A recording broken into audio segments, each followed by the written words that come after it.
The Department of Government Efficiency, under the leadership of Elon Musk, has implemented drastic cuts to AmeriCorps programs across the nation. These cuts, totaling nearly $400 million, represent over 40% of the agency's funding. The impact is staggering, jeopardizing the future of over 1,000 grantee organizations and leaving 32,000 AmeriCorps members in limbo. The move has drawn sharp criticism from both sides of the political aisle, as communities grapple with the sudden loss of essential services. Musk, known for his disruptive approach to governance, has defended the cuts as a necessary step towards streamlining government operations and reducing wasteful spending. However, critics argue that the cuts are short-sighted and will have devastating consequences for communities that rely on AmeriCorps programs.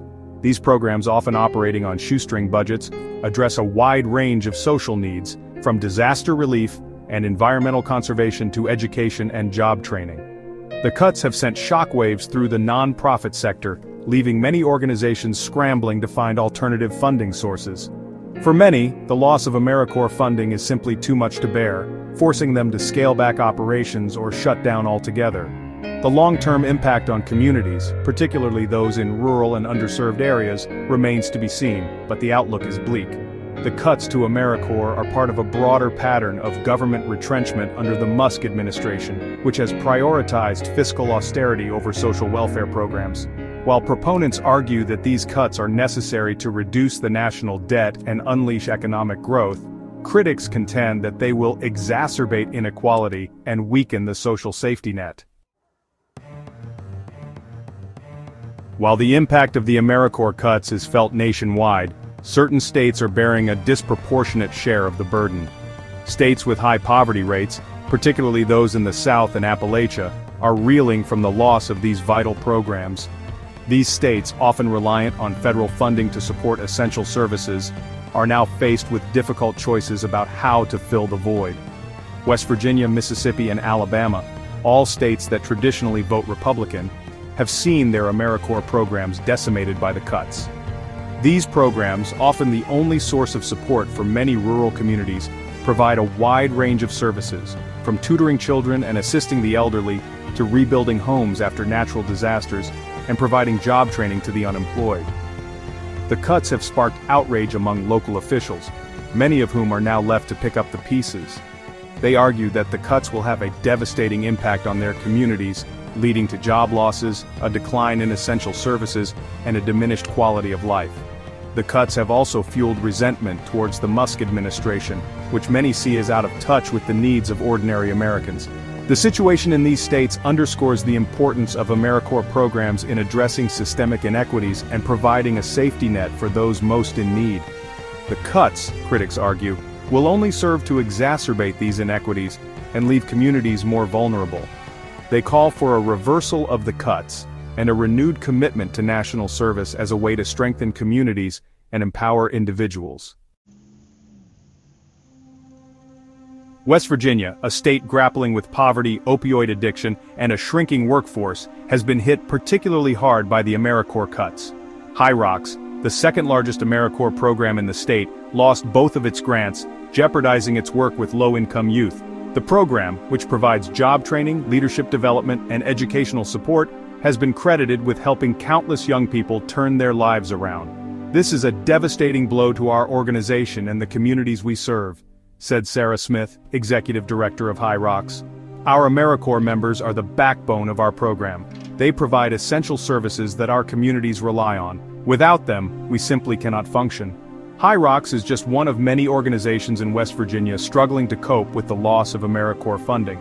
The cuts have also impacted programs that provide disaster relief, environmental conservation, and support for veterans. The ripple effects are being felt across the state as communities grapple with the loss of essential services. The situation in West Virginia is a stark reminder of the vital role that AmeriCorps plays in supporting rural communities. The cuts, critics argue, will have a disproportionate impact on these communities, which often lack the resources to make up for the loss of federal funding. They call for a restoration of AmeriCorps funding and a renewed commitment to investing in rural America. In Mississippi, where educational attainment lags behind national averages, the AmeriCorps cuts are having a particularly devastating impact on schools and students. The cuts have forced many schools to scale back or eliminate after-school programs, tutoring services, and summer camps that rely on AmeriCorps members. These programs, often a lifeline for students from low-income families, provide academic support, enrichment opportunities, and a safe haven from crime and violence. Our AmeriCorps members are essential to our mission of providing every student with a quality education, said John Jones, superintendent of the Jackson Public School District. They work tirelessly to close the achievement gap and provide our students with the support they need to succeed. Without them, our students will fall further behind. The cuts to AmeriCorps come at a time when Mississippi is already struggling to improve its education system. The state ranks near the bottom in national assessments, and many schools are overcrowded and under-resourced. The loss of AmeriCorps funding will only exacerbate these challenges, making it even more difficult for Mississippi to provide its children with a quality education. The situation in Mississippi highlights the crucial role that AmeriCorps plays in supporting education and expanding opportunity. The cuts, critics argue, will have long-lasting consequences for Mississippi's children, limiting their potential and perpetuating cycles of poverty. They urge lawmakers to restore funding for AmeriCorps and prioritize investments in education. Alabama, a state with a long history of relying on national service programs, has seen its entire AmeriCorps grant portfolio eliminated.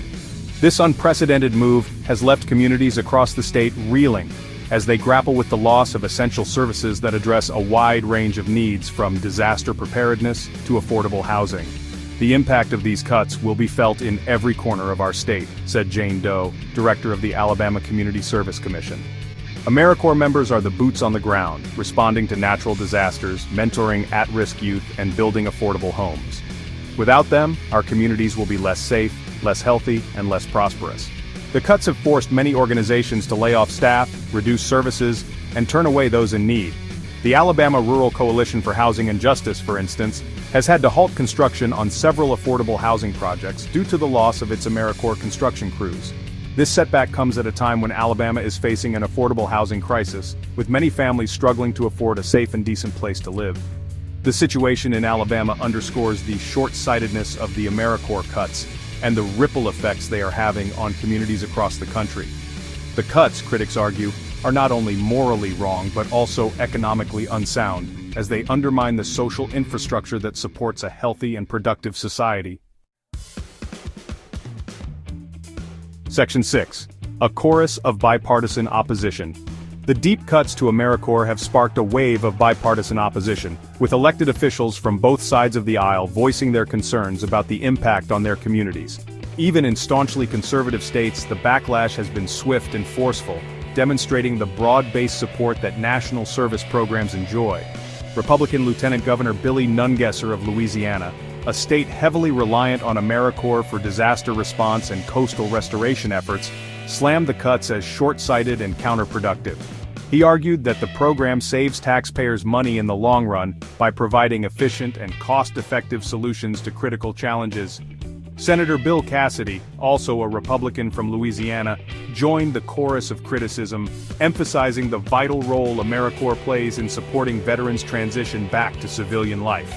He highlighted the program's success in addressing veteran homelessness and unemployment, stating that cutting funding for these programs is not only bad policy, but also a disservice to those who have served our country. The bipartisan opposition to the AmeriCorps cuts reflects a growing recognition that national service programs are not a partisan issue, but rather a common-sense investment in the well-being of communities and the nation as a whole. The cuts have galvanized a diverse coalition of stakeholders, including elected officials, nonprofit leaders, and ordinary citizens, who are united in their belief that national service matters. Section 7. Legal challenges mount. As the impact of the AmeriCorps cuts reverberates across the nation, legal challenges are mounting, with over 20 states, including Wisconsin, filing a lawsuit accusing the Trump administration of illegally dismantling the program without congressional approval. The lawsuit argues that the administration's actions violate the National and Community Service Act, which established AmeriCorps and requires congressional authorization for significant changes to its funding or structure. The Trump administration's attempt to gut AmeriCorps is a blatant power grab that undermines the will of Congress and the needs of our communities, said Wisconsin Attorney General Josh Kaul. We are confident that the courts will uphold the law and prevent this administration from dismantling a program that has benefited millions of Americans.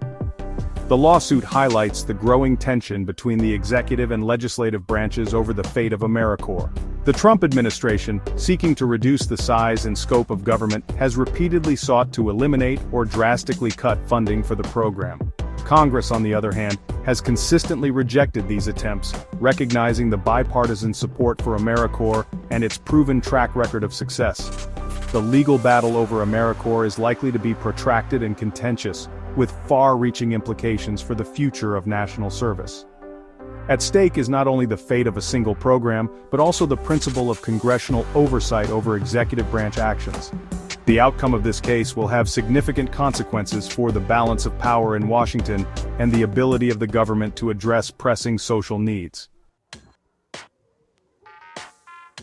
Section 8. Uncertainty grips AmeriCorps volunteers. As the legal and political battles over AmeriCorps rage on, thousands of current and former volunteers find themselves in a state of uncertainty and limbo. Many, who rely on the program's modest stipend to make ends meet, are facing financial hardship and an uncertain future. The sudden loss of income has forced some to postpone education plans, delay starting families, or even face the prospect of homelessness. Adding to the anxiety is the fact that many AmeriCorps alumni are ineligible for unemployment benefits, as their service is classified as volunteer work rather than traditional employment. This technicality, critics argue, ignores the reality that AmeriCorps members often perform essential jobs that would otherwise go unfilled, providing valuable services to their communities while earning a modest living. I joined AmeriCorps because I wanted to make a difference in the world, but now I'm worried about how I'm going to pay my rent, said Maria Garcia, an AmeriCorps alumna who served in a rural health clinic. We were promised an education award and a chance to serve our country, but now we feel betrayed and abandoned. The plight of AmeriCorps volunteers underscores the human cost of the program cuts and the far-reaching consequences of policy decisions made in Washington. These are not just numbers on a budget spreadsheet. They are real people whose lives have been upended by the uncertainty surrounding the future of national service. Section 9. A nation's service, a community's loss. The drastic cuts to AmeriCorps represent more than just a line item in a budget. They are a reflection of our nation's priorities and our willingness to invest in the common good. They are a test of our commitment to the ideals of citizenship, service, and community that have long been hallmarks of American society. The consequences of these cuts will be felt far and wide, from the classrooms of rural schools to the streets of our inner cities, from the mountains of Appalachia to the Gulf Coast. They will be felt most acutely by those who can least afford it, the vulnerable, the marginalized, and the forgotten. Yet, even in the face of these challenges, the spirit of service remains strong. Across the nation, communities are coming together to fill the void left by the AmeriCorps cuts, drawing on the resilience and compassion that have always defined the American spirit. Volunteers are stepping up, nonprofits are finding creative solutions, and ordinary citizens are demonstrating extraordinary generosity. The fight for AmeriCorps is far from over. It is a fight for our values, our communities, and our future. It is a fight worth fighting.